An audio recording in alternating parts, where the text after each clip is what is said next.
Hello, I'm Scott Peterson. I'm 6 feet tall, and I am a hiker and a camper, and overall just an outdoorsy individual. I go hiking every week. I've got a hiking group out here in LA. We do different canyons, mountains, hills. Sometimes we journey even further up north, up east, up south, down south. And then I also do a camping trip once, possibly twice a year. Once a year, guaranteed, with my Ohio State friends. That's where I went to school. Go Buckeyes. And yeah, we got some Boy Scouts in the group and everything, so we do a full 4 day long weekend. You're only allowed to bring the equivalent of 1 day of food. Everything else you have to find there or starve. Yeah, we're a little crazy when it comes to it. And then my other hiking group is a little less intense. That's more casual. That's in the Appalachian Mountains. Typically, that's with my North Carolina crowd, my high school group, things like that. That's like a large group gathering, like 20, 25 people. But my favorite is definitely the Ohio State one. We've got between 5 and 7 every time. But my favorite story actually comes down when we do it in the fall because it's the prettiest time of year in Ohio. Not a question. But it does end up leading to this possibility of it being really freaking cold because in Ohio, like 6 months out of the year, it's really cold. And we were doing it early November 2 years ago, and it was really cold during that time. So we actually ended up having 3 people cancel last second. They're just like, we can't hack it. Babies. And me and one of my best friends, Andrew, he's one of the Boy Scouts, we're like, we're not going to get stopped by some fucking cold. No fucking way.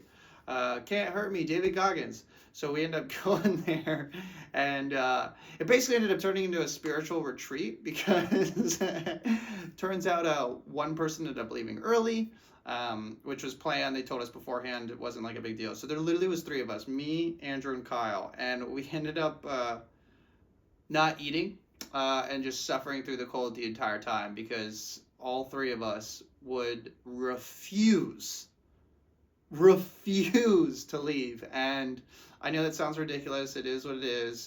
It's like, why is this your favorite camping story? It's my favorite camping story because we just talked. We acted like it wasn't going on. Like we weren't freezing our balls off, or that we weren't starving, or we weren't worried in the slightest.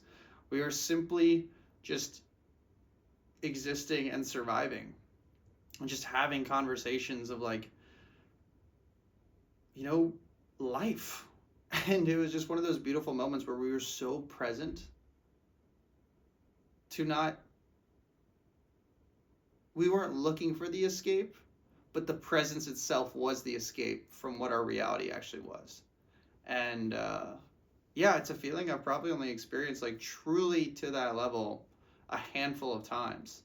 And I feel like it's as close as to enlightenment that I've personally experienced. I mean, yes, you have your realizations and you have your psychedelic journeys, death of a loved one really ends up sparking something inside you, but those are more eurekas or light bulb moments or evolution of the mind or perspective.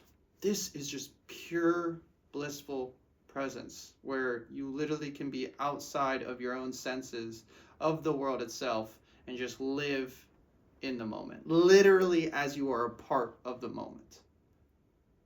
It's like you're observing it, but you're so into it that you're not watching it, but the experience itself is that of observation. And the memory of it is so crystal clear.